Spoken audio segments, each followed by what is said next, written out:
And it's like, okay, but I'm still here, so I don't know what that means. I guess, like most people, I'm just thankful that it doesn't last all that long.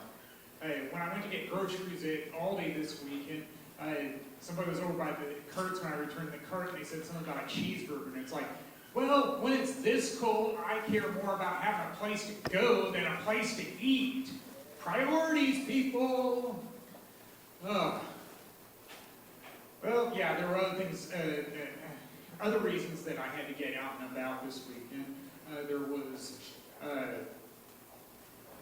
of course, chores and errand running, and because I moved between offices recently, it's like, yeah, I'm fine with just going to pick up toner cartridges that came in at my former office, and it's like, oh, yeah, hey, great to see you, and it's like, yeah, I had to explain why I was there. It's like, yeah, I didn't want to be a case of I pick up a box and leave, and then it's like, who is that guy, and why was he here? Did he just steal something? It's like, when I showed up, I said what I was there for, and even showed my ID badge and say, yes, this is the same name that's on the box, so then I guess they have a better conscience about it, and I guess I would too. And then, no surprise, I'm at a big office now, so when I moved it to where it belongs now, it said, call security if you want to get in because it's the weekend. And it's like, I told them I was there, and I was in and out in 20 minutes, and I paid for an hour, but that's what I wanted because I had other things to do. Yes, one of those other things was getting to a memorial service for a fellow comic. And yeah, that is not your typical memorial service because it was at a bar. But, well, if that's where we perform at, then it would make sense that we would have memorial services there too. Well, I know that one thing I said about performing before in terms of the people I saw there. Over the course of my performing career, I've met some good friends along the way. I've also met some people I find to be annoying.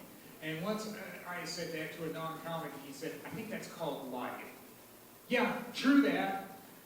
There was one dude that I loved talking to there, and then there was another one that I had to tell him to stop because he was jumping into the conversation. Yeah, I didn't need your advice about telling jokes before, and I don't need it now.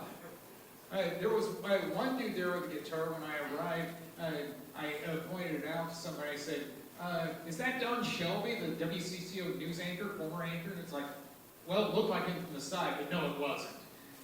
I think that'd be a really big deal if it was. Probably would have heard about that a lot earlier without me having to ask, I'm sure.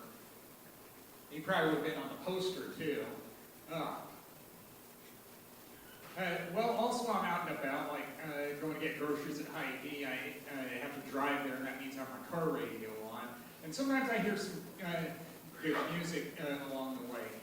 That was definitely true with one that I just heard for the first time. The song was Pink Pony Club by Chapel Roan. Yeah, I know, it's surprising that I finally discovered that because I hear that she was a musical guest on Saturday Night Live back in November and performed that song, but I don't watch that show very often.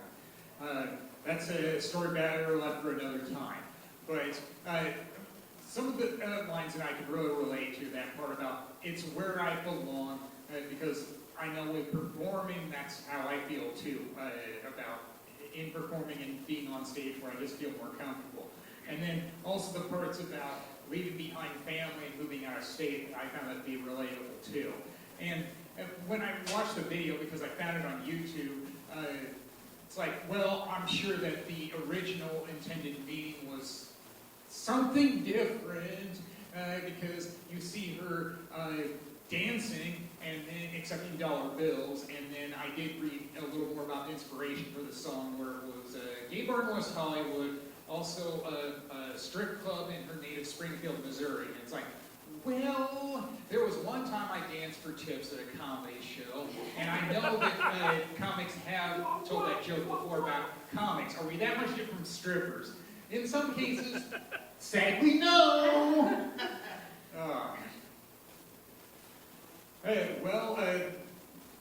I know because it was so cold, especially not just today, but also Sunday, it's like, well, they don't know playoffs are on, and some recently purchased DVDs. I haven't watched it. I'm just going to stay in and do that. And I did. And,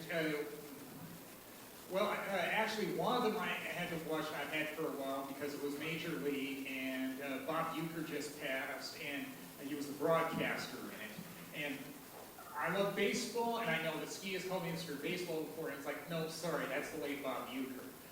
But seeing that movie Major League again reminded me of how I had seen it at theaters when I was a teenager, but also how seeing it at theaters got delayed. Because my dad belonged to an organization called PWP, Parents Without Partners, after he and Mom split.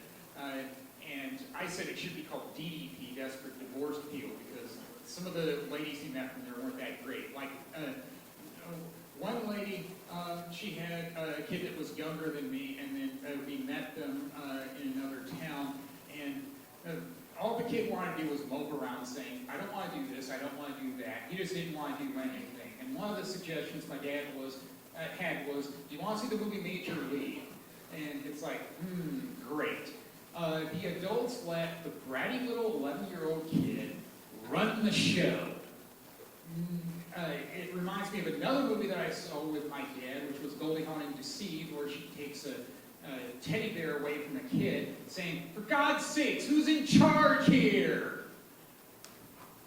Yeah, unfortunately, it was the 11-year-old kid that time. Well, I guess that'll do it for me. Thank you all, been great.